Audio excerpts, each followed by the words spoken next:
ठीक है। चलिए कल शाम की डाउट क्लास रहेगी अपनी, तो आपका अभी तक का जितना भी अपन ने पढ़ा है उसका पूरा डिस्कशन अपन देखेंगे।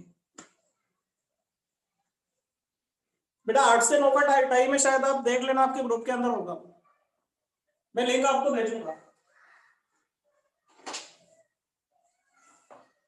तो अपन कहां पर थे, 1 मिनट रुको।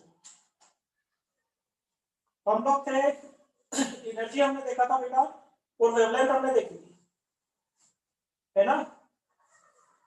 यस। तो देखिए भाई, एनर्जी में क्या होता है, टोटल एनर्जी भी हमने देख ली थी।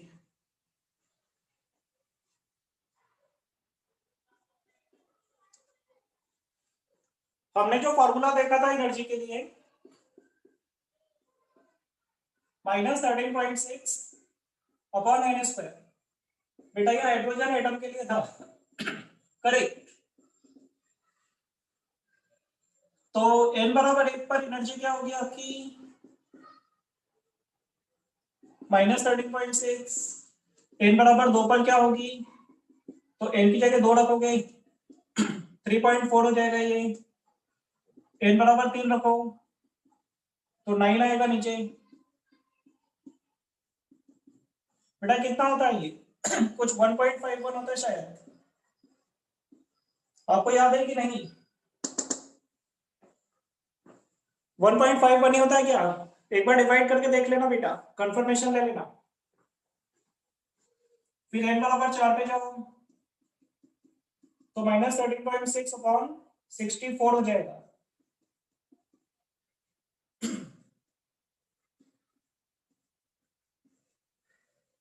(0.85), ठीक है।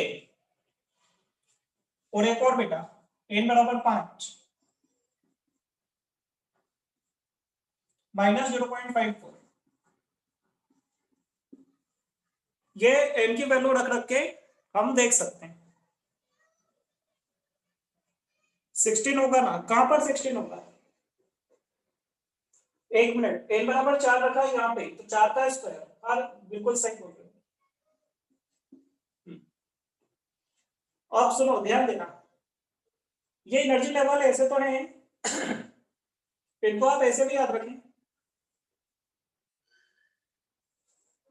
और ये जो गैप है ना, हाँ बेटा शुभा आपने हैंड रेस कर रखा है, बोलो।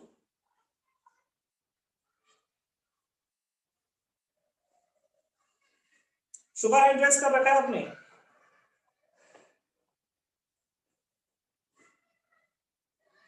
बताइए बेटा क्या बोलना चाह रहे हो?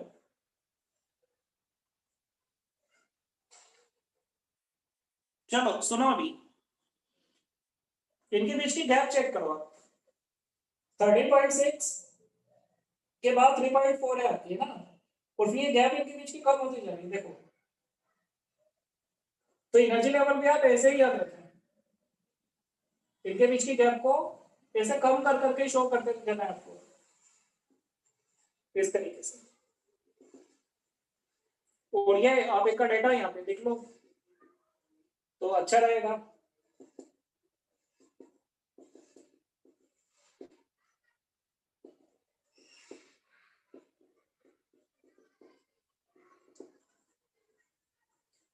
अब देखिए वेवलेंथ अगर अपने को निकालना है, आपने देखा होगा बामर सीरीज, पास्टन सीरीज वगैरह आपने पढ़ रखी है, मैं जानता हूँ।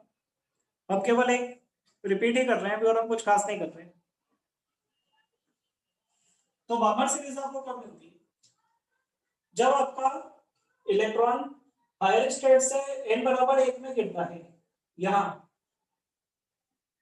चाहे वो 2 से गिर रहा हो, चाहे वो 3 से गिर रहा हो, चाहे वो 4 से गिरे कि 5 से गिरे, लेकिन अगर वो n = 1 में गिरता है तो आप इसको बोलते हो बामर सीरीज। बामर बोलते हो, लेमन बोलते हो?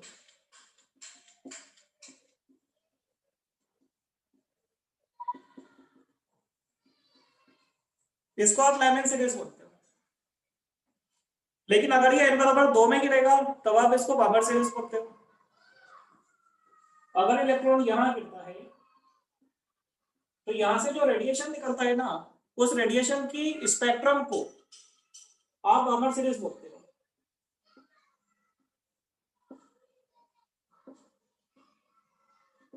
3 में गिरेगा तो पास्चन बोलोगे यहाँ पे,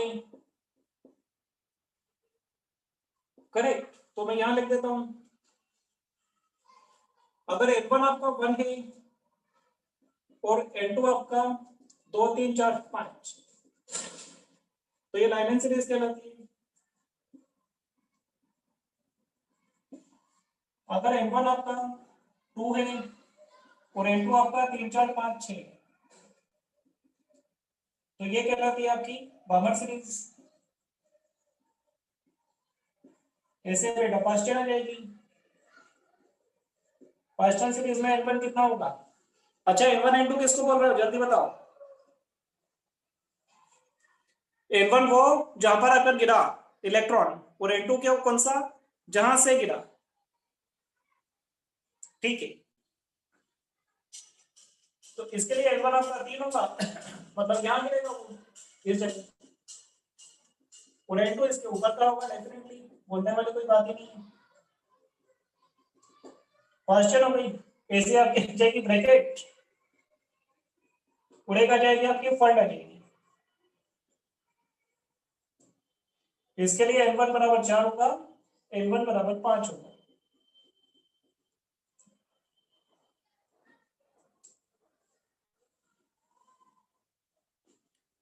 लाइमैन बामर पास्चन ब्रैकेट फंड।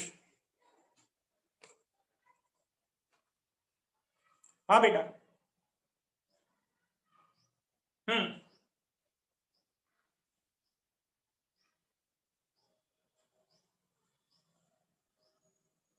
अच्छा और सीरीज बोल रहे हो, ठीक है, और बोल दो एक नाम और कोई सा होगा, मुझे तो 5 ही ध्यान है बेटा। हाँ रेडिएशन निकल जाएगा ना, उसके ऊपर भी सीरीज तो बन जाएगी, उसमें क्या है। जैसे यहाँ पर 5 में गिरा है तो 6 में भी गिर सकता है, वो 7 8 से गिर जाएगा। बिल्कुल बिल्कुल सही बोल रहे हो।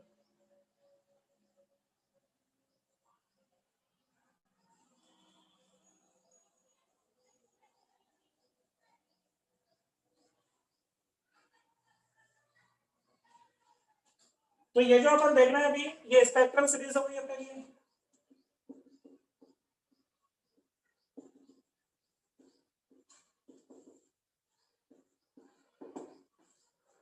करेक्ट। बेटा स्पेक्ट्रल सीरीज में एक बात ध्यान से देखो कि अगर आपको लेमडा इसमें निकालना है, तो आपका जो 1/λ का फॉर्मूला था क्या था वो, r into 1/n1² minus 1/n2²। अच्छा फॉर्मूला है ये, लेकिन इससे कैलकुलेशन थोड़ा टफ होता है। आप r की वैल्यू रखोगे, n1 n2 की वैल्यू रखोगे, तो कैलकुलेशन थोड़ा सा इसमें टफ जाता है। आप इसकी जगह ये वाला फॉर्मूला यूज करो, ज्यादा अच्छा रहेगा।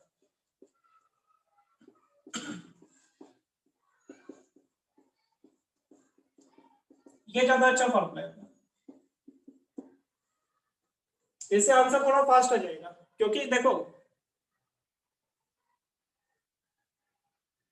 ये तो हमें याद रहेगा ही, करेक्ट। तो जब हमें E1 E2 याद है तो हम डायरेक्ट ये फॉर्मूला लगाए, हम रिटवर्क में क्यों जाए।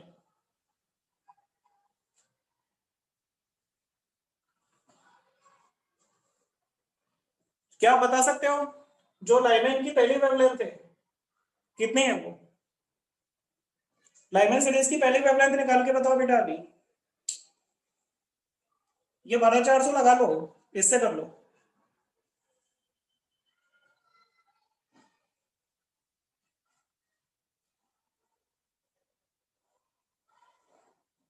लाइमैन सीरीज की पहली वेवलेंथ 1215, 1240, 911,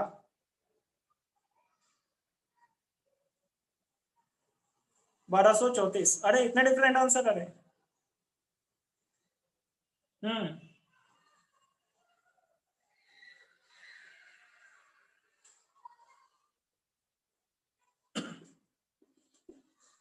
लाइमैन सीरीज की जो पहली वेवलेंथ होगी λ1 12400 upon E2 minus E1।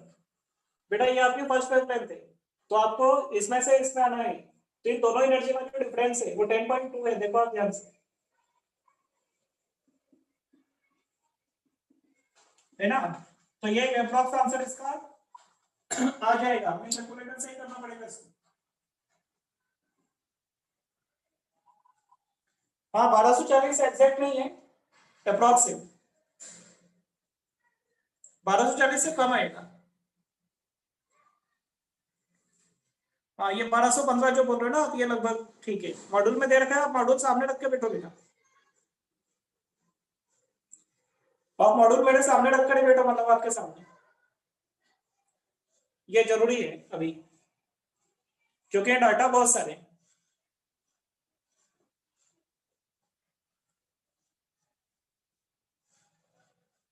E2 की वैल्यू वेरी कर सकते हैं बेटा, वेरी कर सकते हैं ना। तो ये जैसे फर्स्ट वेवलेंथ हमें चाहिए थी, सेकंड वेवलेंथ चाहिए, तो आप इसमें से आ जाओ, 3 से 1 में आ जाओ, सेकंड वाली वेवलेंथ आ जाएगी ये वाली। करेक्ट। और इसकी एक्सट्रीम वेवलेंथ कितनी है ये बताओ। इसकी एक्सट्रीम वेवलेंथ, एक्सट्रीम मतलब कहां से, इंफिनिटी से गिरा के देखो इसे। क्लाइमेक्स सीरीज की एक्सट्रीम वेवलेंथ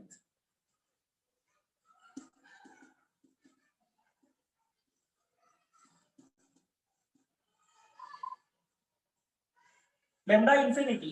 तो बेटा इंफिनिटी से आना अपने को। देखो इंफिनिटी पर सुनो ध्यान से, जैसे जैसे ऊपर जाओगे एनर्जी कम होती जा रही है, मतलब एनर्जी आपकी बढ़ती जा रही है। तो इंफिनिटी पर एनर्जी कितनी है आपकी, 0। इंफिनिटी पर एनर्जी 0, तो 0 में से इसको माइनस करो बेटा, 13.6 को, तो ये हो जाएगा 12400 अपॉन 13.6 माइनस 0। इंफिनिटी पर एनर्जी 0, इसको सॉल्व करोगे। हाँ बेटा कितना आ रहा है, 911.76 आपने बताया। ठीक है, आप मॉड्यूल भी बेटा सामने रखो प्लीज। तो यहां पर आप क्या बोल रहे थे, 1215, यहां पर आप बोल रहे हो 911। तो 911 1215 दोनों कहां पर हैं, 4000 से कम है बेटा। तो 4000 से कम जो होती है उसको क्या बोलते हैं, अल्ट्रा वायलेट। इसका मतलब आपकी पूरी टाइमिंग सीरीज अल्ट्रा वायलेट होती है।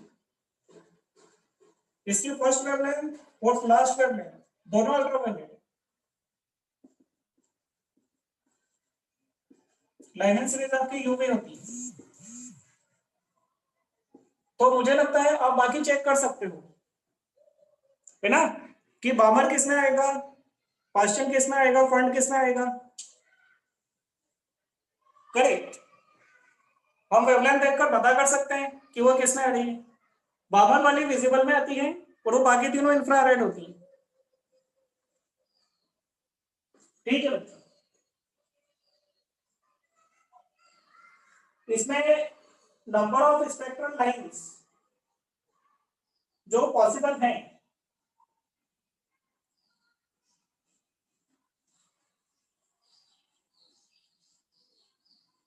Total number of possible spectral lines कितनी होती है।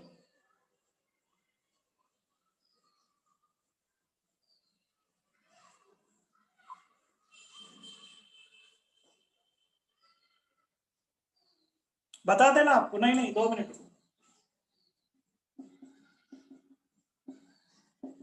Total number of possible spectral lines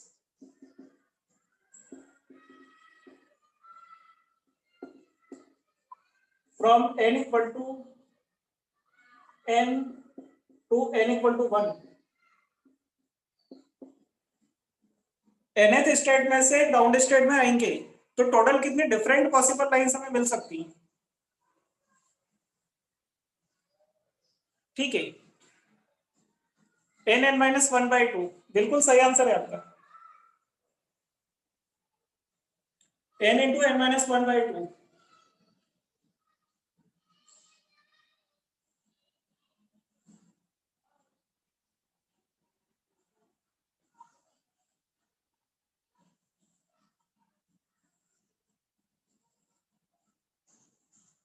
ये आपकी nth स्टेट है और ये आपकी फर्स्ट स्टेट है, ये n-1 हो गई और ऐसे चलता रहेगा। देखो चांसेस क्या है, यह कंपल्सरी नहीं होता है कि इलेक्ट्रॉन यहां से यहीं गिरे, गिर सकता है, ये भी हो सकता है कि वो nth स्टेट में से n माइनस मतलब nth स्टेट में से सेकंड स्टेट में गिरे, यहाँ बीच में किसी भी स्टेट में गिर सकता है, तो n-1 में भी गिर सकता है।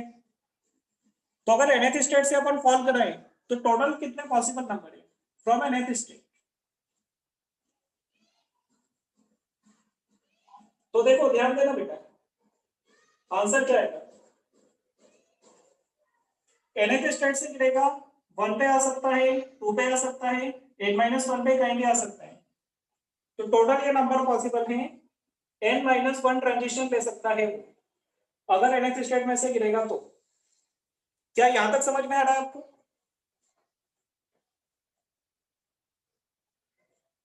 जब ns से टपकेगा तो ये n-1 ट्रांजिशन ले सकता है डिफरेंट, लेकिन अब nh से अगर n-1 में गिरा, यहां ध्यान से सुनना, एक पॉइंट के पास अगर nh से n-1 में गिरता है तो यह रुकेगा थोड़ी, फिर यहां से फिर नई पॉसिबिलिटी आ जाएंगी कि n-1 से 1 में गिरे, चाहे वो 2 में गिरे, चाहे वो 3 में गिरे, फिर यहां से नई पॉसिबिलिटी आ जाएंगी जैसे n से आ रही है ना। तो n से गिरते समय जो पॉसिबिलिटी थी वो n-1 थी, तो फिर n-1 से जब गिरेगा, अगर वो n-1 से गिरता है तो पॉसिबिलिटी होंगी n-2, फिर n-2 से गिरेगा तो पॉसिबिलिटी होंगी n-3, और ये चलता रहेगा कब तक? 3 + 2 + 1, यहां तक चलता रहेगा। क्या इस चीज में एग्री हैं आप लोग? इसमें कोई डाउट आपको? तो मीन्स ये सीरीज आपकी बन गई है 1 + 2 + 3 से लेकर n-1 तक। बेटा इधर से देखो, सीरीज को मैंने पढ़ना कर लिख दिया है ना। अब आपको एक फॉर्मूला याद होगा, मैं बताता हूं।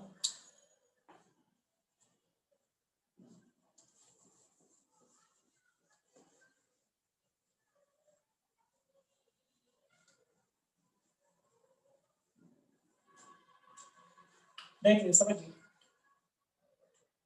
एक मैथमेटिक्स का फॉर्मूला है 1 + 2 + 3 से लेकर n तक का जो सम होता है वो n+1/2 होता है।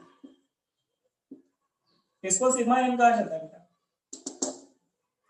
ये वाला फॉर्मूला यूज करेंगे यहाँ पर, तो हमें n तक नहीं जाना है, हमें कहां तक जाना है? हमें n-1 तक जाना है। तो हमारा जो आंसर होगा वो ये होगा, n की जगह n-1 रखो, यहाँ पर n-1 रखो, ये +1 ये वाला अपॉन 2, तो ये बचेगा बेटा n और ये n-1,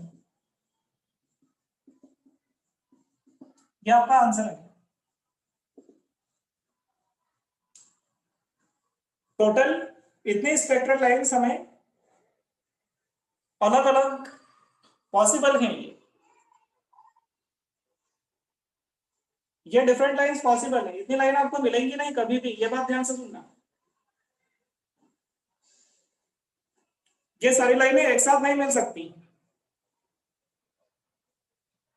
हम्म, समझ नहीं आई ये बात? कौन सी वाली बात?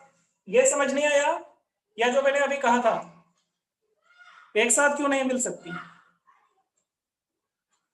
ठीक है, तो देखो ना, एक बात समझो, मुझे ये बताओ, राइट वाला रिपीट कर दीजिए, ये वाला। रुको मैं समझा देता हूँ, वेट वेट, ये nth स्टेट है और ये ग्राउंड स्टेट है ना। तो nth स्टेट से अगर इलेक्ट्रॉन गिरता है तो उसके पास क्या क्या चांसेस है गिरने के? तो nth स्टेट से 1 में गिर सकता है, 2 में गिर सकता है, 3 में गिर सकता है, और nth के ठीक नीचे क्या है? n-1, तो n-1 में गिर सकता है। मतलब अगर ns से गिरेगा तो 1 2 3 से लेकर n-1 तक गिर सकता है। तो टोटल जो पॉसिबिलिटी है वो n-1 पॉसिबिलिटी।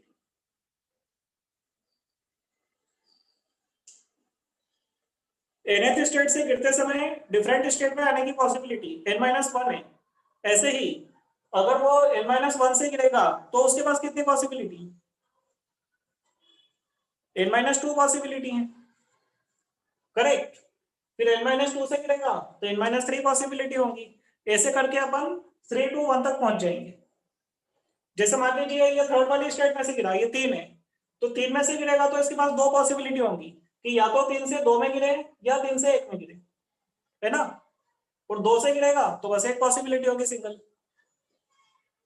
ठीक है, अब इसी लाइन को अपन ने क्या करा, उल्टा घुमा के लिख दिया, 1 2 3 से लेकर यहां तक, और उसके बाद मैथमेटिक्स का फॉर्मूला लगा दिया, ये वाला। बेटा ये सिग्मा एन होता है, ये एन नंबर का सम है अपना, नेचुरल नंबर्स का। चलिए अब हम चलते हैं इसके आगे। हाँ, अब वो जो डाउट था अपना कि ये सारी लाइनें एक साथ आपको कभी नहीं मिलती। क्यों नहीं मिलती? क्योंकि सुनो, अगर वो n से 1 में गिरेगा, एक इलेक्ट्रॉन है, अगर वो n से 1 में गिरा तो और तो कोई ट्रांजिशन ही नहीं हो पाएगा, एक ही सिंगल ट्रांजिशन मिलेगा आपको। मान लीजिए चौथी स्टेट में से ग्राउंड स्टेट में गिर गया तो सारे ट्रांजिशन खत्म हो गए, सिंगल ट्रांजिशन मिलेगा आपको, है ना। हम्म। अच्छा, तो अगर मैं आपसे ये पूछूं कि maximum number of transition for a single electron in single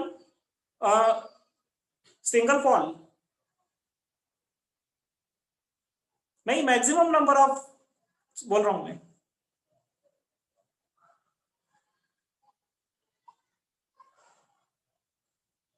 मैं रिपीट कर रहा हूं मेरा सवाल, एक मिनट। एक इलेक्ट्रॉन है जो nth में से ग्राउंड स्टेट में गिरा, और केवल एक ही बार गिरा है वो, एक ही बार गिरा मतलब बीच में टप्पे खा सकता है, तो मैक्सिमम कितने ट्रांजिशन ले सकता है?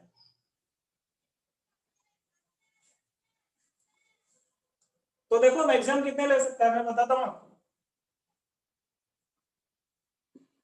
ये आपकी nth स्टेट है, मैक्सिमम के लिए वो हर टप्पे पर खाए, हर जगह पर टप्पा खाएगा, यहां से यहां भी जा सकता है, फिर ये, फिर ये, फिर ये, ऐसे इसको हर जगह टप्पे खिलाओ। करेक्ट।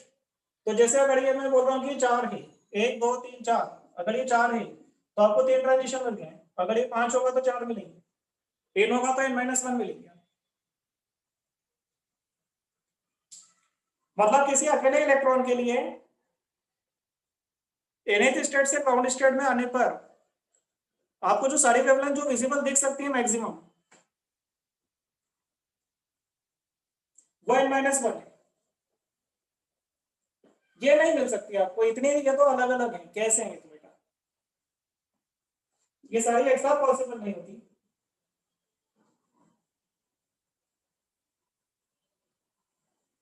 ठीक है। अच्छा, इसमें एक और बात है, एक note.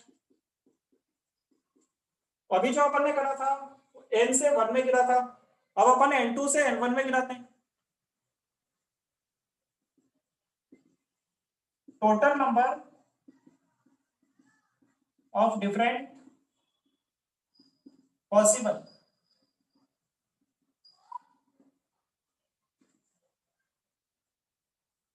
Lines from n2 to n1। तो देखो, हाँ, नहीं n2 से n1 में आना है,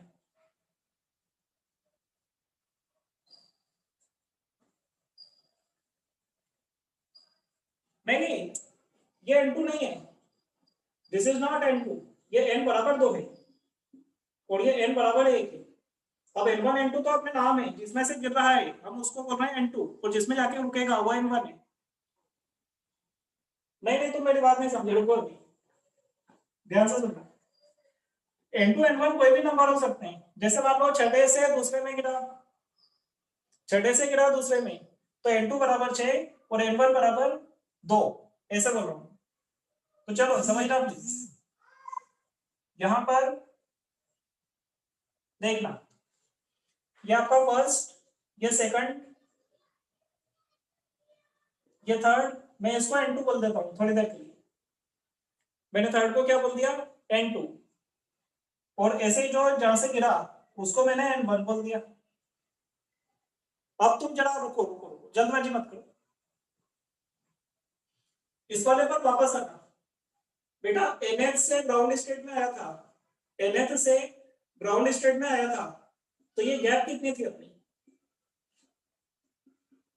ये डेल्टा एन कितना था अपना, n-1 था,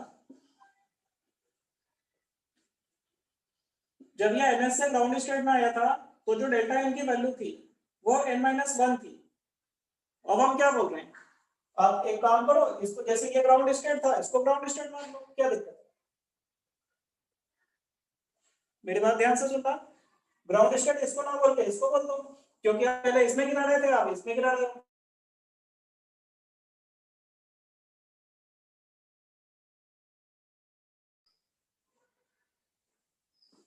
ये n2 है, ये n1 है।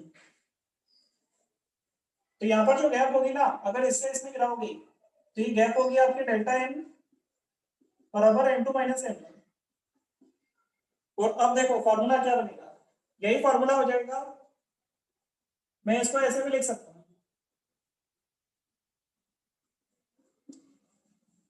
n-1 को डेल्टा n हमने कहा, तो ये डेल्टा n हो गया, और n हो जाएगा आपका डेल्टा n+1 हो जाएगा बाई 2। बेटा ये वाली स्टेप आपको समझ में आई हो अगर तो मुझे बता दो। नहीं आई है, मैं रिपीट कर दूंगा, बहुत सारे बच्चों को नहीं आई है, बहुत सारे बच्चों को आई है, दोनों बातें। देखो ध्यान से सुनना, जब n से 1 में गिर रहा था, बिल्कुल लिखो मत कुछ भी अभी, जब n से 1 में गिर रहा था तो दोनों के बीच की गैप कितनी थी, डेल्टा n बराबर n-1, ठीक है। और हमारा जो आंसर आया था वो ये था n-1/2, तो n-1 तो हमारा डेल्टा n हो गया ये, और जो n है ये इसमें 1 प्लस हो गया, तो डेल्टा n+1 हो गया।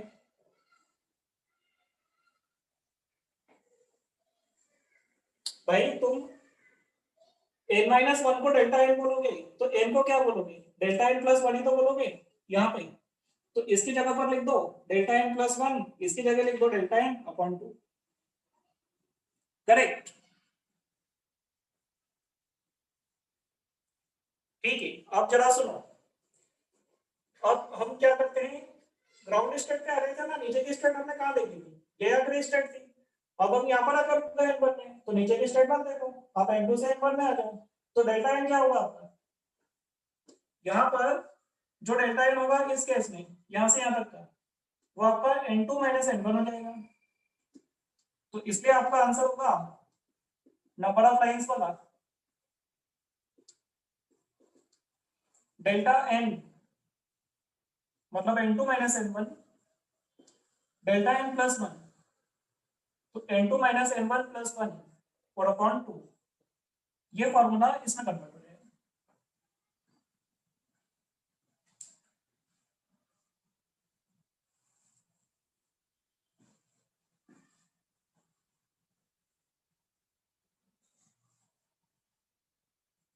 n2 आएगा ना, कहां पर n2 आएगा बेटा, n2 minus n1, n2 minus n1, ये जो डेल्टा n है वो n2 माइनस n1 है, तो डेल्टा n की जगह रखो n2 माइनस n1, और यहाँ भी डेल्टा n की जगह रखो n2 माइनस n1, और ये +1 ये वाला है।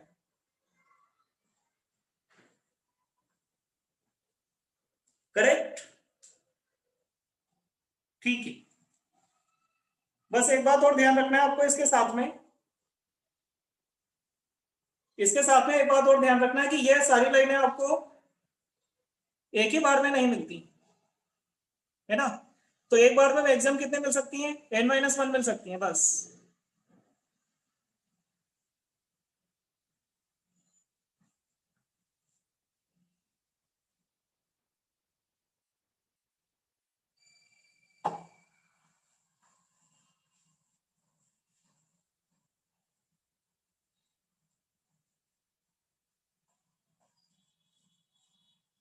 चलिए इस पर एक सवाल अपन करते हैं, बहुत आसान सवाल।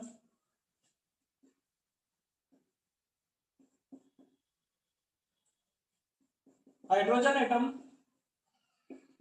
इन ग्राउंड स्टेट, बेटा इसको आपने एक्साइट किया,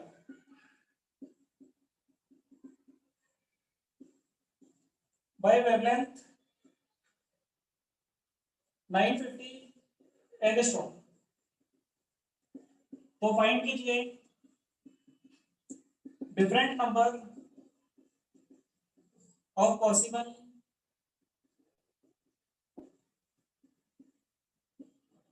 इमिशन स्पेक्ट्रम, है ना, इमिशन है ये और ये एब्जॉर्प्शन है।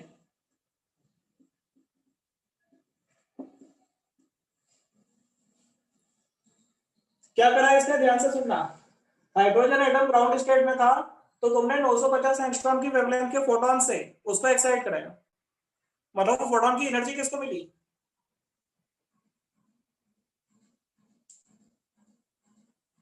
950 एंगस्ट्रॉम का जो फोटॉन था उसकी एनर्जी इलेक्ट्रॉन को दी बेटा, उससे इलेक्ट्रॉन एक्साइट हो गया। तो अब जब वो ऊपर से आएगा टप्पे खाते खाते, तो डिफरेंट पॉसिबल लाइंस कितनी हो सकती हैं, इस फॉर्मूले से आंसर देना आपको, n(-1/2) से, क्योंकि फाइनली ग्राउंड स्टेट में गिरना उसको। तो आप पहले n निकाल लो। अब n कैसे निकलेगा, उसके लिए काम करो, जो E2-E1 है वो हो जाएगा 12400 अपॉन 950। बेटा कैलकुलेट करना जरा कितना आ जाएगा,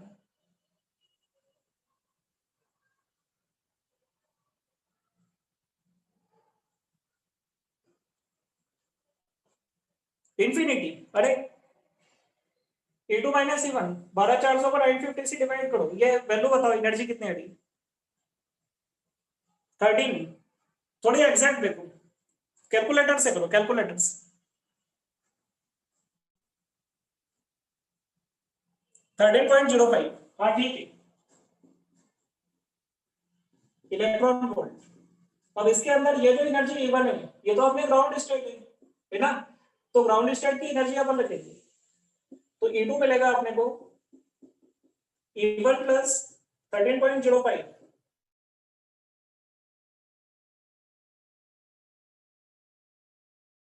क्या बताना कौन सी एनर्जी मिली आपको,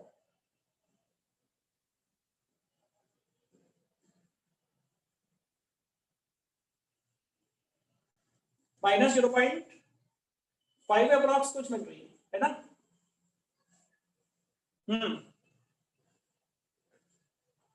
ठीक है बेटा, तो ये कौन सी स्टेट होती है, ये सब अप्रोक्सीमेशन में चलना है अपने को, बिल्कुल एग्जैक्ट में नहीं जाना है, क्योंकि 12400 जो है वो अप्रॉक्स ही, 12400 अप्रॉक्स ही है। हाँ, ठीक है, तो ये जो पहुंचा है ये n=5 में पहुंच गया बेटा। अब n=5 से ग्राउंड स्टेट में आएगा, तो डिफरेंट जो पॉसिबिलिटी है, मैं उन पॉसिबिलिटी की बात कर रहा हूँ, तो डिफरेंट पॉसिबिलिटी का क्या फॉर्मूला है, तो 5 × 4/2, तो 10 आंसर आ रहा है।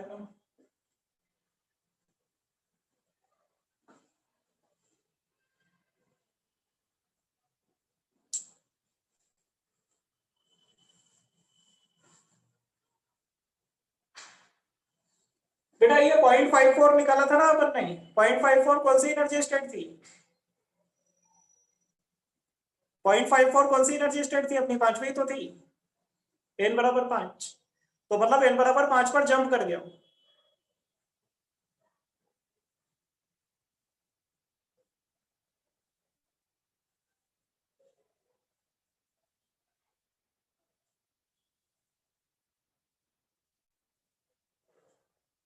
ठीक है, हम इसको रेडबर्ग वाले फॉर्मूले से कर सकते हैं, n1 n2 वाले से, थोड़ा लंबा हो जाएगा सवाल बेटा।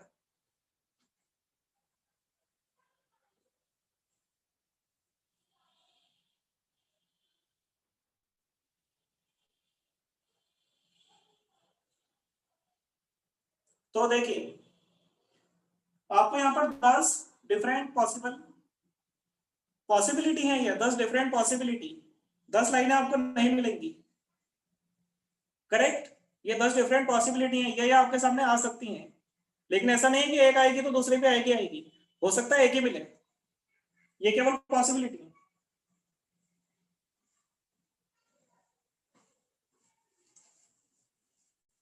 मतलब ये भी हो सकता है कि वो पांचवी स्टेट से सीधे ग्राउंड स्टेट में एक बार में गिर जाए, है ना, आप जानते हैं इस बात को, अपन देख चुके हैं।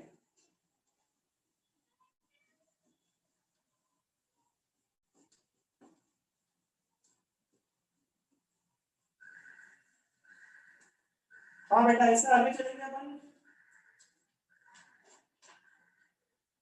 कुछ एग्जांपल हमें करना है।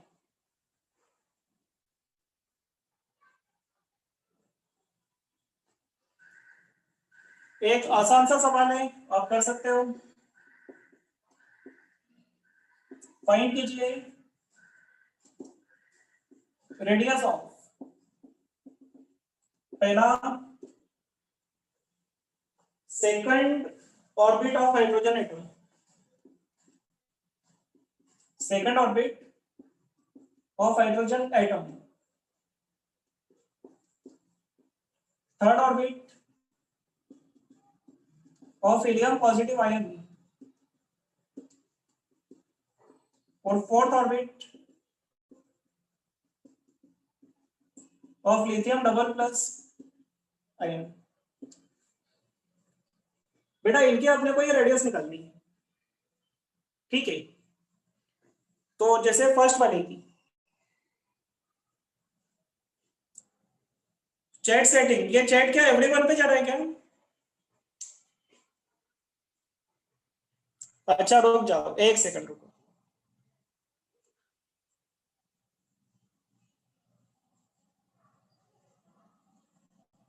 को होस्ट कौन है मेरे साथ? फिलहाल कोई नहीं है, एक मिनट बेटा।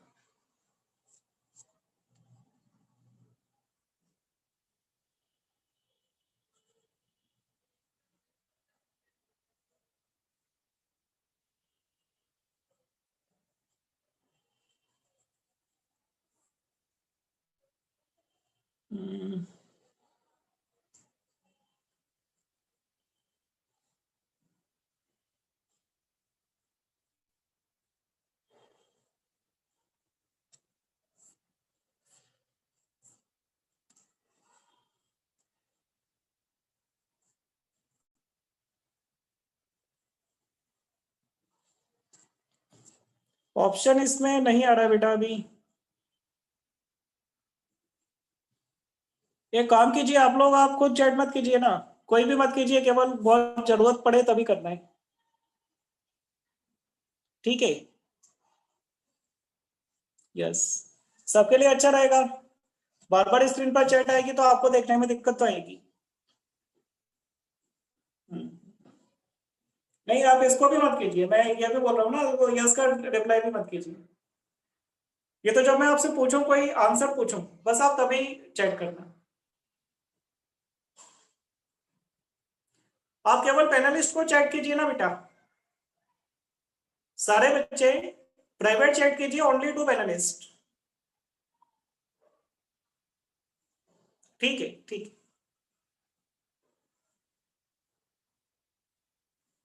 चलिए अब देखते हैं अपन, बंद करो बेटा आप चैटिंग।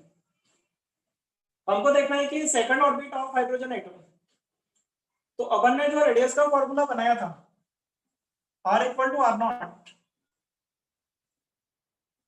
तो बेटा ये एन स्क्वायर था साथ में, लेकिन जेड का क्या चक्कर था? जेड तो हमने देखा ही नहीं था, क्योंकि जब आप हीलियम पर जाओगे तो जेड आपका बदल जाएगा। तो अब जेड कहां से लाए इसमें? जेड से डिवाइड करना है। यार ये तो मुझे नहीं पता है, एक बार अपन देख लेते हैं कि क्या करना होगा। M v r n H upon two pi था।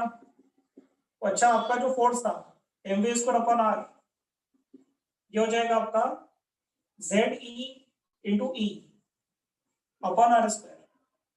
ये आर को तुम काटोगे, ऐसा बचेगा, और बी की जगह पर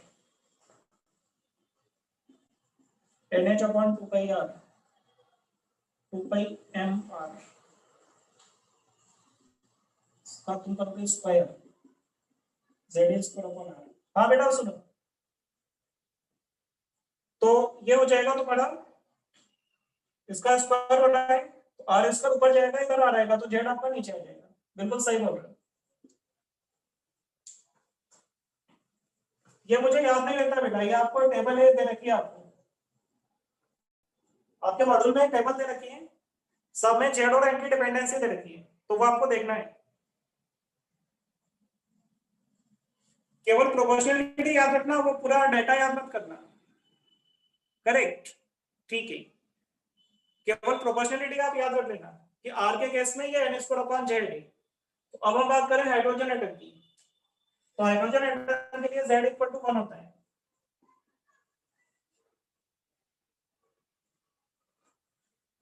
और n बराबर 2 रखना है अपने को, तो आपका R2 हो जाएगा R0 इंटू 2 का स्क्वायर 4, तो आंसर आएगा 4 R0। R0 की वैल्यू इधर लिख देते हैं 0.53 एंगस्ट्रॉम।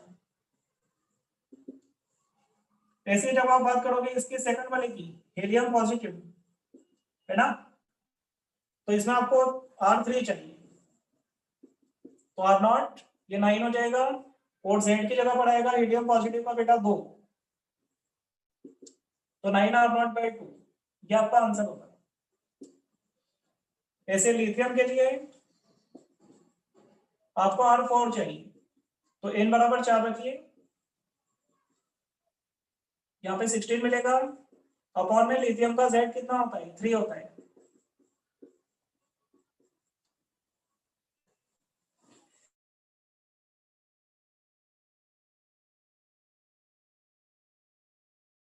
हीलियम पॉजिटिव के लिए Z बराबर 2।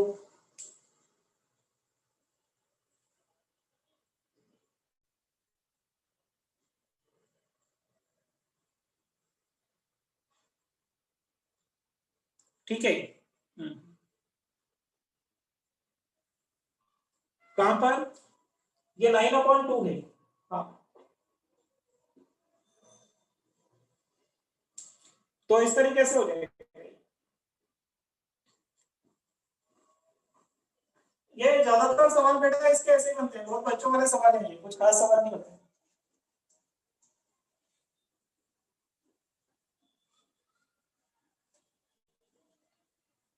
इससे ज्यादा लॉजिकल तो एक्सरे में बन जाते हैं थोड़े से।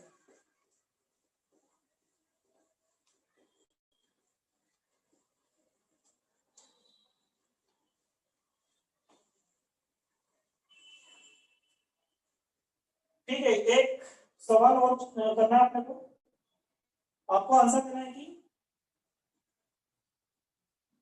इलेक्ट्रॉन की एनर्जी बताइए third orbit of helium positive ion में।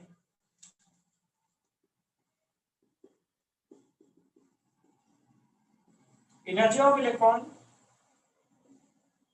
इन third orbit of helium positive.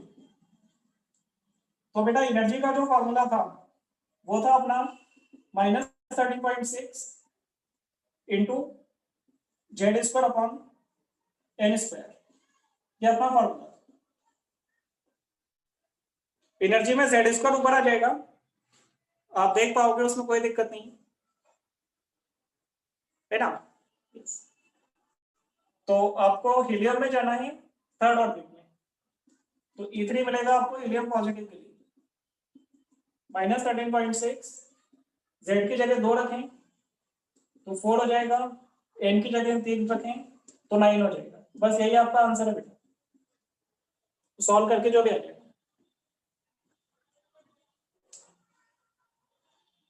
है ना। आसान चीजें हैं, बहुत इजी है। गुड बेटा, गुड, बहुत अच्छे। यूनिट क्या आएगा बेटा, इलेक्ट्रॉन वोल्ट है ना, ये जहां पर भी 13.6 आता है ना, ये इलेक्ट्रॉन वोल्ट की यूनिट चलती है।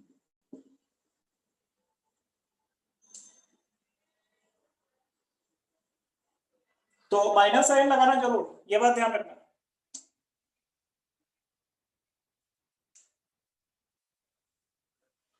जूल में कैसे कन्वर्ट करते हैं, अरे इलेक्ट्रॉन वोल्ट को जूल में कन्वर्ट कर सकते हैं।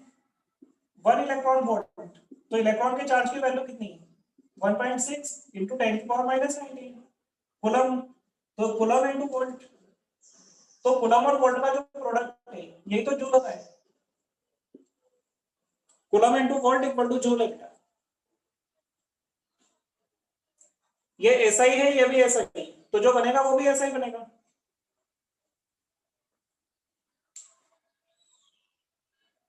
कैलोरी, अरे यार अब तुम ऐसे मत करो, जूल को कैलोरी में चेंज करना है, तो जूल को कैलोरी में कैसे चेंज करोगे, 1 जूल में कितना कैलोरी होता है,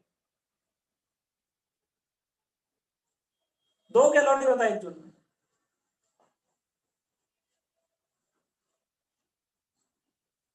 वन जूल में होता है 1/4.18 कैलोरी।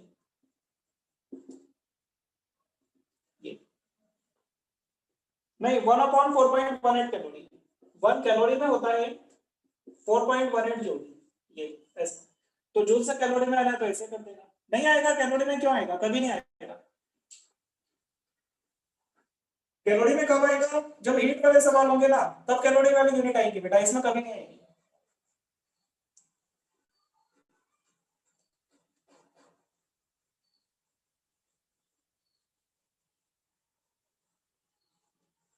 सुनिए बच्चे,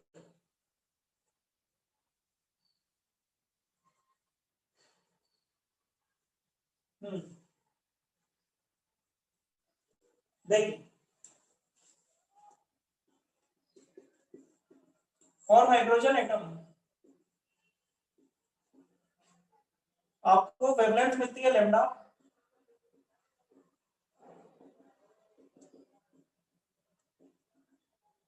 और ये ट्रांजिशन है आपका N2 बराबर 3 से N1 बराबर 1 में। जब इलेक्ट्रॉन आपका 3 से 1 में गिरता है तो जो रेडिएशन निकला उसकी वेवलेंथ लैम्डा है। ठीक है, तो आपको फाइंड करना है wavelength for transition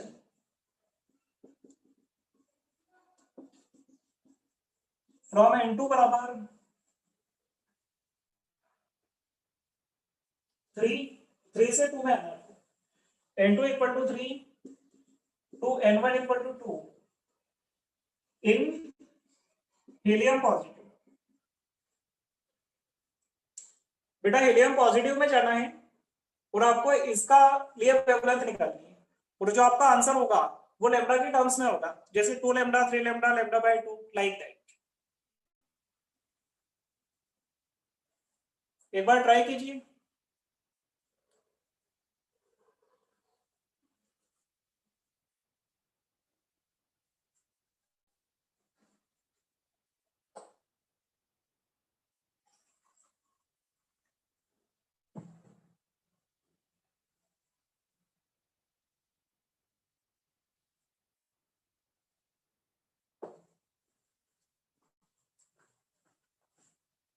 one by lambda का जो फॉर्मूला होगा वो होगा R 1/n1 square minus 1/n2 square. बेटा ये फॉर्मूला है, इससे अपने को आगे बढ़ना है। क्या आंसर आ गया आपका? 8 लैम्डा अपॉन 5। अच्छा, देखते हैं बेटा बाकी बच्चों के आंसर करने दो। 8 लैम्डा अपॉन 5 10 लैम्डा। ठीक है, 8/5 ही आ रहे हैं ज्यादा बच्चों के आंसर। तो 8/5 ही सही होगा बेटा, एक बार अपन देख लेते हैं। तो अब मैं बात कर रहा हूँ हाइड्रोजन के लिए। हाइड्रोजन के लिए 1/λ हो जाएगा R। ट्रांजिशन था आपका 3 से 1, तो 1 माइनस 1/9 मतलब 8R/9। तो लैम्डा की वैल्यू होगी 9R/8। अब हीलियम की बात करें तो हीलियम के लिए 1/λ' जो होगा R इंटू बेटा जेड स्क्वायर होगा, R into Z square. Helium के लिए यहाँ पर जेड भी आएगा, ये बात ध्यान देना। ये तो हाइड्रोजन के लिए फॉर्मूला लिखा था अपन ने, जनरल फॉर्मूला में जेड स्क्वायर रहेगा यहाँ पे। तो जब हीलियम की बात करोगे, हीलियम का जेड कितना होता है? 2 है ना, ये फॉर्मूला यूज करते हैं। अच्छा, कहां से कहां जाना है आपको? 3 से 2 में जाना है, तो 1/4 माइनस 1/9। इसकी जगह पर 2 रखो तो 4 हो जाएगा यहाँ पे। 9 माइनस 4 तो 5/36। 5R/9 बिल्कुल सही आंसर है बेटा आपका। तो लैम्डा डैश हो जाएगा 9R/5। अच्छा अच्छा।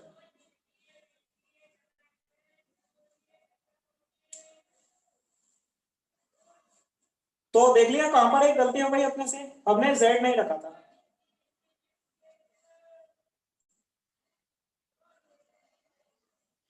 अब इसका रेशो ले लो, आपको पता चल जाएगा, है ना। कहां पे 9/5 आर होगा, रुक जाओ एक, 1/λ डैश, इसमें आर आपको ऊपर है, तो जो लेमडा डैश लोगे, अच्छा आर इसमें नीचे आ जाएगा, 9/5 आर। बिल्कुल बिल्कुल बेटा। तो यहाँ पर लेमडा डैश अपॉन लेमडा की वैल्यू निकालोगे, तो 9/5, और इसके नीचे 9/8। ठीक है बेटा, आपका आंसर एकदम सही, 8/5 लेमडा, बिल्कुल सही। चलिए इसके आगे अपन चलते हैं।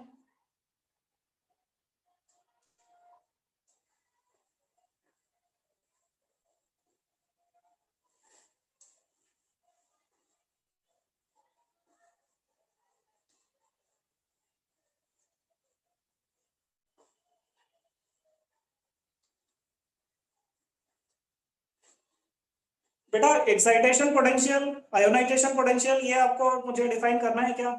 आई थिंक आपने पढ़ रखा है केमिस्ट्री में अच्छे से।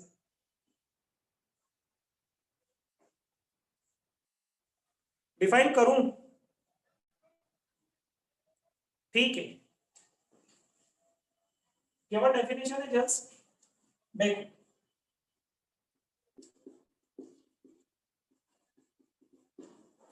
एक्साइटेशन एनर्जी,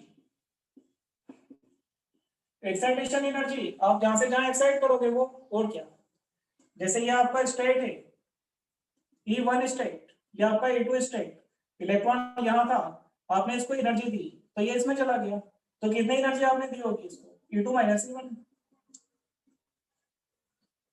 इलेक्ट्रॉन को E1 से E2 में पहुंचाने के लिए इतनी एनर्जी आपको देनी पड़ेगी, जब वो नीचे आएगा तो ये एनर्जी रिलीज करेगा, तो आपकी एक्साइटेशन एनर्जी हो जाएगी E2 - E1 बस, इलेक्ट्रॉन वोल्ट में।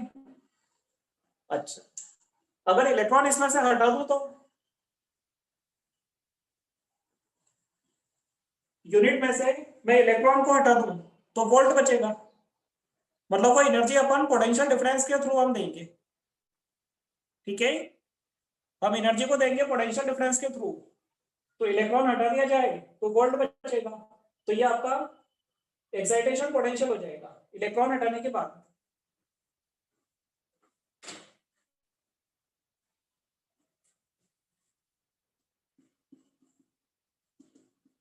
E2 - E1, अगर आप इसको वोल्ट में लिखते हो, मतलब ई से डिवाइड कर दो इसी को, तो ई यहां से हट जाएगा आपका, तो ये हो जाएगा आपका वोल्ट, और इसको आप क्या बोलोगे, ये एक्साइटेशन एनर्जी थी, ये एक्साइटेशन पोटेंशियल हो जाएगा।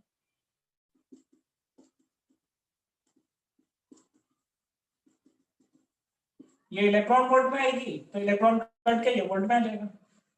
जैसे बहुत सिंपल है, मैं ऐसे एक सवाल दे रहा हूँ, जरा बताइए, हाइड्रोजन एटम के ग्राउंड स्टेट से फर्स्ट एक्साइटेड स्टेट में लाना है, तो उसकी एक्साइटेशन एनर्जी कितनी? 10.2, सिंपल है। आपको 13 - 13.6, नहीं, -10.2 नहीं बेटा, 10.2 होगी, E2 - E1 है ना। तो सेकंड एनर्जी है आपकी -3.4, और इसमें से माइनस करोगे -13.6 को, तो आपका आंसर आएगा +10. हाइड्रोजन एटम को ग्राउंड से फर्स्ट स्टेट में लाने के लिए एक्साइटेशन एनर्जी इतनी आपको देना है, और अगर ये आप पोटेंशियल डिफरेंस के थ्रू दोगे, तो 10.2 इलेक्ट्रॉन वोल्ट अपॉन ई, तो ये आंसर आएगा आपका वोल्ट में, तो ये हो जाएगा 10.2 वोल्ट। तो ये जो आपने लिखा है ये एक्साइटेशन एनर्जी है, और ये जो आपने लिखा है ये एक्साइटेशन पोटेंशियल है ना, कोई बहुत बड़ी टर्म्स नहीं है, सिंपल सी बात है। फिर एक आता है बेटा आयोनाइजेशन एनर्जी,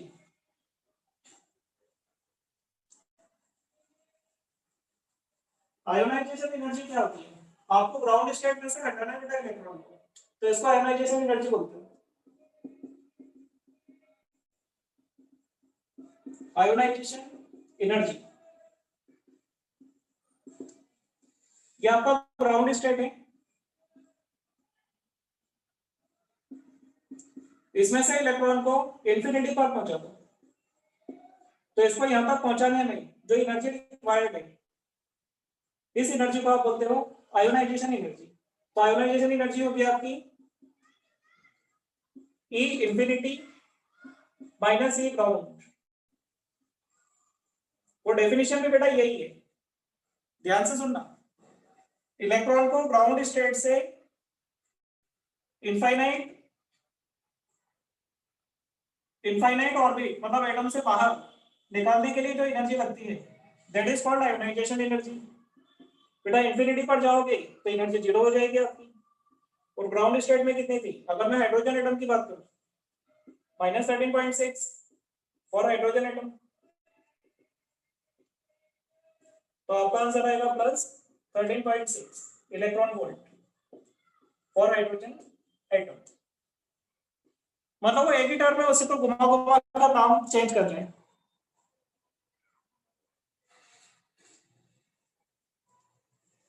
नहीं, जब आयोनाइजेशन एनर्जी बोलेगा ना, तो आपको स्पेशली अगर कुछ नहीं बोलता है तो ग्राउंड स्टेट में से लाना है आपको। अगर वो कुछ नहीं बोल रहा है कि किस स्टेट में से लाना है, तो आपको बाय डिफॉल्ट कहां से लाना है? ग्राउंड स्टेट से लाना है। लेकिन अगर वो ऐसा बोले कि ऑलरेडी वो एक्साइटेड है और आप उसको आयोनाइज करना है, तो एनर्जी कितने देना है? तो बेटा जिस स्टेट में है वो आपका आंसर हो जाएगा।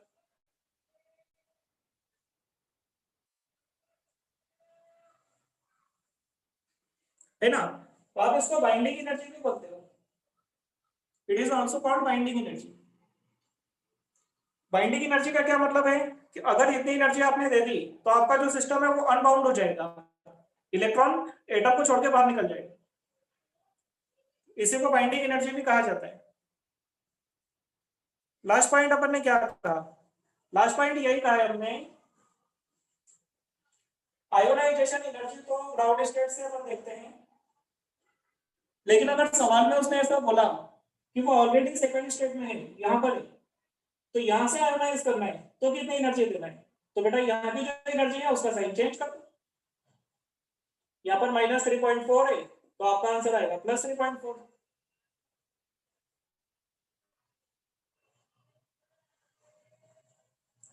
हाँ, आयोनाइजेशन पोटेंशियल भी यही है, आप इलेक्ट्रॉन हटा दो उसमें से, इसमें से ए हटा दो तो वोल्ट में आएगा, आयोनाइजेशन पोटेंशियल हो जाएगा। बाइंडिंग एनर्जी वो भी यही है। बाइंडिंग एनर्जी किसको बोलते हो? किसी सिस्टम को तोड़ने के लिए जो एनर्जी की रिक्वायरमेंट है, that is called binding energy. Correct. इस पेन से इस कैप को अलग करना है, तो जो एनर्जी मैंने यूज करी इसको अलग करने के लिए, ये बाइंडिंग एनर्जी है।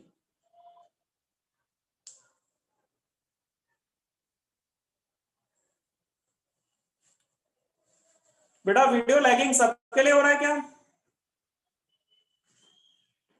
नहीं, सभी के लिए हो रहा है वीडियो लैग? नहीं हो रहा है, ठीक है चलो।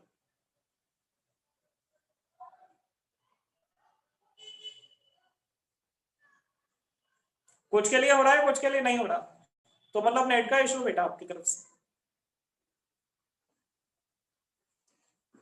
ब्राइटनेस फ्लक्चुएट तो बेटा होगी, क्योंकि कैमरे का फोकस होता है ना, ऑटो फोकस। जब अपन सामने आते हैं कैमरे के तो फोकस अपने ऊपर कर लेता है कैमरा, तो बोर्ड से फोकस हटता है उसका थोड़ी देर के लिए, फिर जैसे मैं साइड में हटूंगा ना यहाँ, तो ये वापस से बोर्ड फोकस हो जाएगा। ठीक है बेटा, तो ये आपकी टर्म हो गई।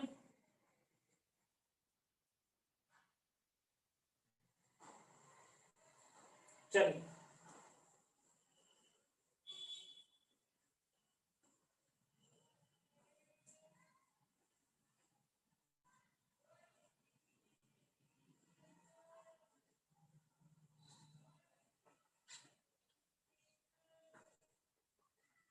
इसमें एक चीज और है अभी,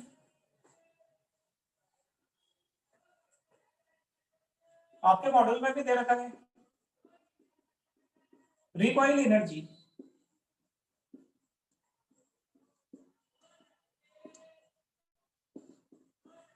एटम की रिकॉइल एनर्जी। एक्चुअली हम पहले कर चुके हैं सवाल इस पे, मैं आपको बताता हूँ एकदम से समझ में आ जाएगा।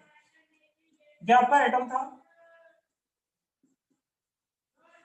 इसने क्या करा, एक फोटोन निकाला बेटा, ये फोटोन,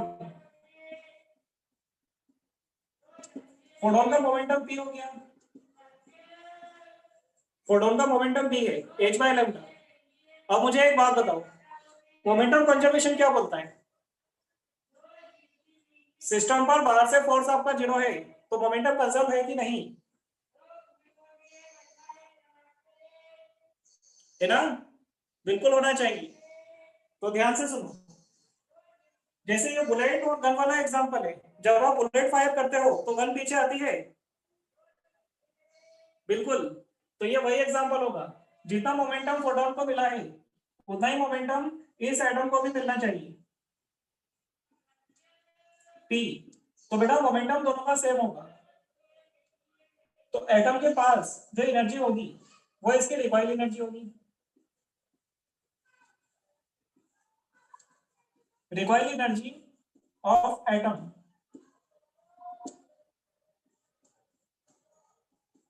ये पी स्क्वायर अपॉन 2m के बराबर होगी। पी स्क्वायर अपॉन 2m बेटा काइनेटिक एनर्जी का फॉर्मूला है ना?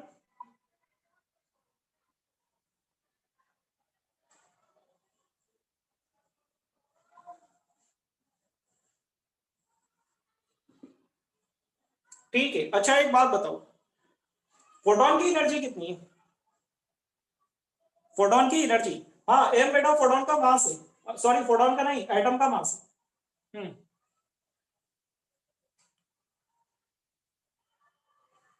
फोटोन की energy H C by lambda, photon की एनर्जी जो होगी वो एच सी बाय लेमडा होगी।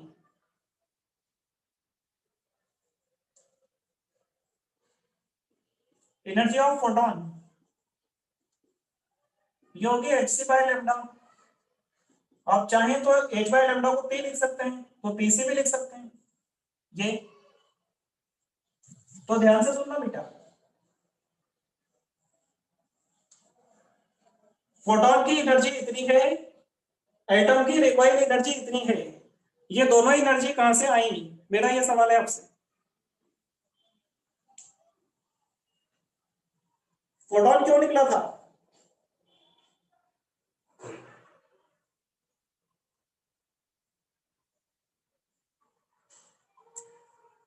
नहीं नहीं, हाँ डी एक्साइटेशन से निकला था। फोटोन क्यों निकला था? क्योंकि आपका एटम डी एक्साइट हुआ था, उसका इलेक्ट्रॉन ऊपर से नीचे गिरा था, तो जो एनर्जी लेवल की गैप थी वो फोटोन के फॉर्म में निकली थी। तो यहां पर सुनना ध्यान से, यहां पर जो फॉर्मूला होगा,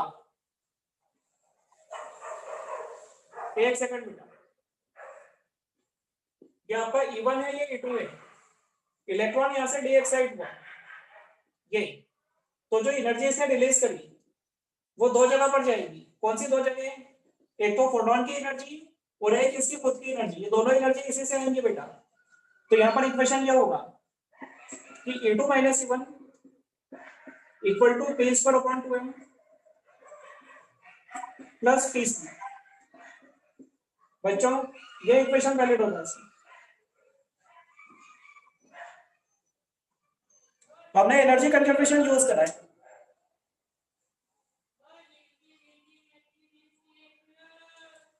आप बता दीजिए, कोई डाउट तो नहीं आपको इसमें?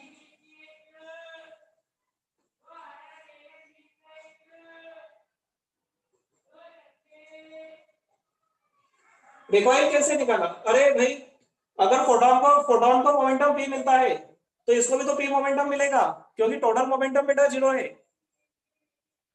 टोटल मोमेंटम जीरो है, कंजर्व मोमेंटम। तो जितना मोमेंटम इसको राइट में मिलेगा उतना मोमेंटम आपके एटम को लेफ्ट में मिलना चाहिए, करेक्ट? तो मोमेंटम है आपके पास, मास भी है, तो काइनेटिक एनर्जी इतनी होगी एटम की, ये एटम की काइनेटिक एनर्जी और ये फोटोन की एनर्जी। तो ये दोनों एनर्जी कहां से आई? इलेक्ट्रॉन की डी एक्साइटेशन तो आई, इससे तो आई है। तो जब इलेक्ट्रॉन डी एक्साइट होगा E2 से E1 में, तो ये जो एनर्जी रिलीज हुई है यही इन दोनों की एनर्जी में कन्वर्ट हुई।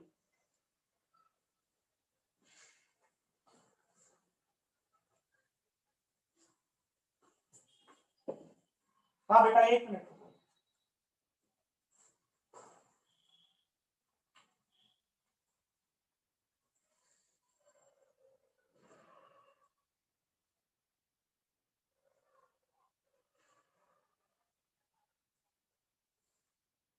एक और टर्म इसमें होती है जिसका इफेक्ट बिल्कुल नेग्लिजिबल है, लेकिन वो टर्म होती है, मैं आपको बता दूं, आपके मॉड्यूल में भी है।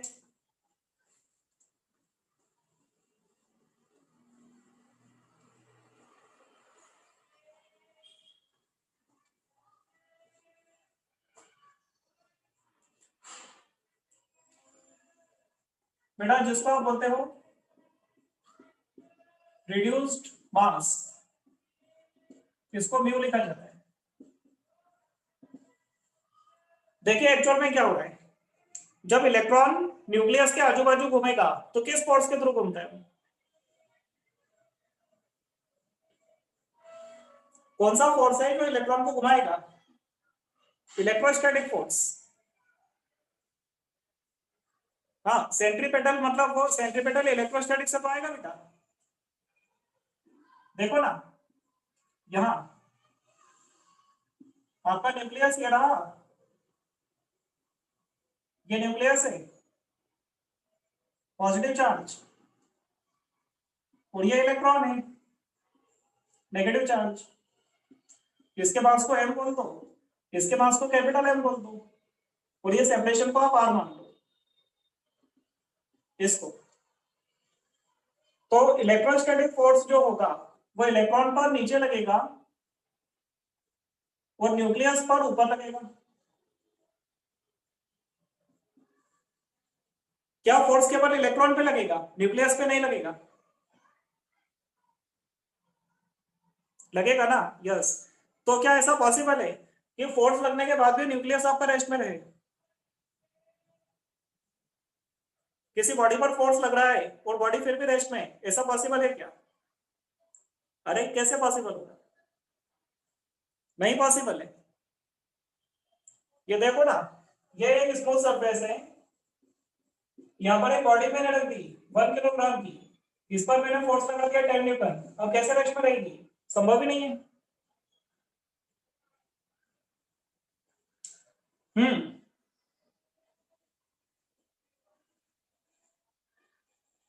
नहीं, सिंगल इलेक्ट्रॉन की बात चल रही है बेटा, अभी अपन हाइड्रोजन एटम की बात कर रहे हैं, एक ही इलेक्ट्रॉन है बस, तो फोर्स दोनों पर एक साथ लग रहा है। तो अगर इलेक्ट्रॉन घूम रहा है तो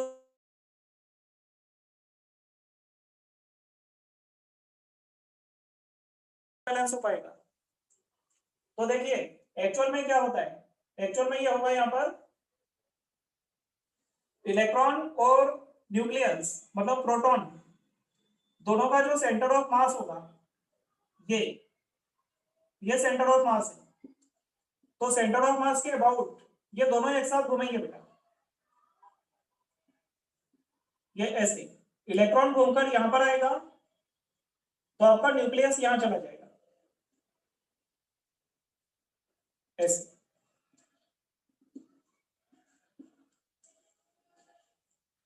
मतलब न्यूक्लियस एक्चुअल में रेस्ट में नहीं रहता,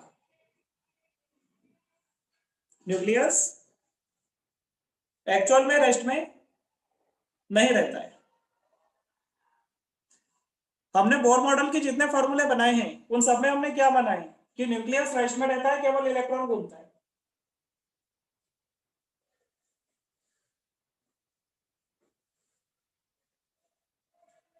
ठीक है। हम्म। हाँ, अब बिल्कुल सही बोल रहे हो आप, न्यूक्लियस घूमता तो है, लेकिन न्यूक्लियस इलेक्ट्रॉन से बहुत ज्यादा भारी होता है। करेक्ट। न्यूक्लियस इलेक्ट्रॉन से बहुत ज्यादा भारी है, तो ये ज्यादा मूव नहीं करता, ये बहुत छोटी रेडियस के सर्कल में घूमेगा बेटा। एक भारी ऑब्जेक्ट और एक हल्के ऑब्जेक्ट का सेंटर ऑफ मास बिल्कुल भारी के पास में आ जाएगा, यहाँ मतलब ये नेग्लिजिबल होता है, बट ये होता है। ठीक है। तो अगर आप न्यूक्लियस से बैठकर इलेक्ट्रॉन को देखें, ध्यान से सुनना, न्यूक्लियस से बेड पर इलेक्ट्रॉन को देखें तब आपको ये रेस्ट में दिखेगा। तो रिलेटिवली आप ऐसा लिखते हो,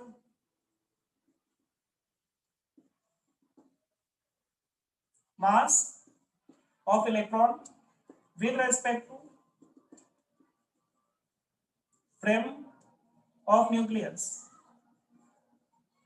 अगर न्यूक्लियस की फ्रेम से देखोगे तो आपको इसका मास चेंज ऊपर दिखेगा, जो कि m into M upon m plus M होगा। इसको बोला जाता है बेटा रिड्यूस मास। हालांकि ये अप्रोक्सीमेटली है उसके बराबर ही, वो एग्जैक्ट नहीं है लेकिन है अप्रोक्सीमेट उसके बराबर है, क्योंकि कैपिटल एम बहुत बड़ा है इसलिए कोई फर्क नहीं पड़ रहा है।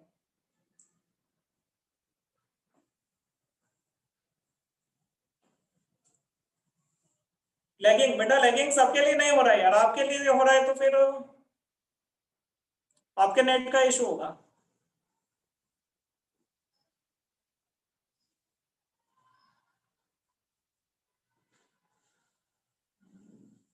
नहीं बेटा 2 मिनट रुको, अभी ये फॉर्मूला समझो, जरूरी फॉर्मूला है। रिड्यूस मास की हम बात करें, टू पार्टिकल सिस्टम की जब हम बात करते हैं तो एक पार्टिकल से देखने पर सेकंड पार्टिकल का जो मास हम लेते हैं उसकी मोशन को अपन ऑब्जर्व करते हैं, तो यहां पर हम मास की जगह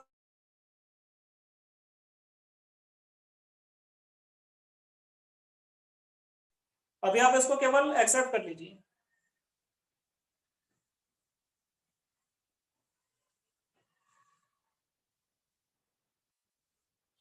ये जनरली ग्रेविटेशन पढ़ाते हैं ना तब देखा जाता है। हर्षित,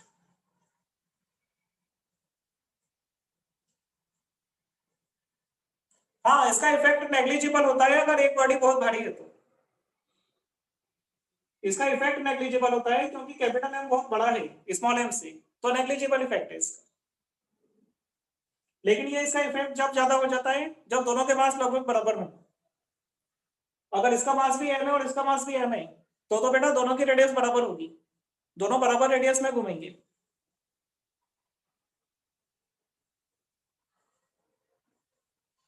हाँ ये सन और अर्थ के केस में भी होता है, स्टार के केस में भी होता है।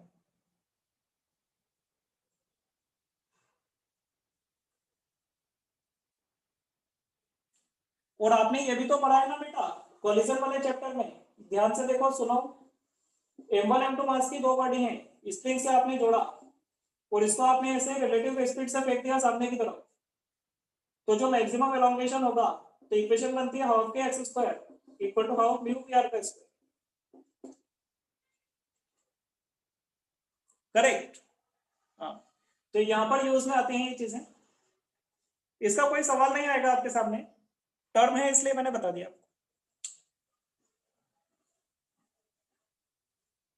बच्चों पी स्क्वायर है क्या, कहां पर? नहीं पी नहीं है बेटा, half K X square equal to half mu V R का स्क्वायर, रिलेटिव स्पीड, ये पी स्क्वायर है। हाँ ये पी स्क्वायर है।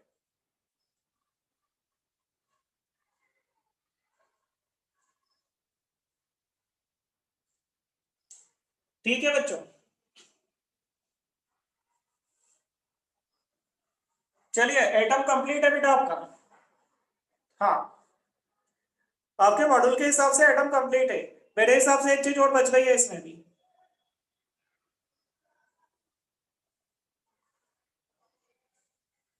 बेटा एटॉमिक कॉलिजन बच रहा है मेरे हिसाब से अभी, 15-20 मिनट का कॉन्सेप्ट है, मैं कर लूंगा उसको मैं। ठीक है बेटा, थैंक यू सभी। आप सवाल ट्राई कर सकते हैं, कोई दिक्कत नहीं।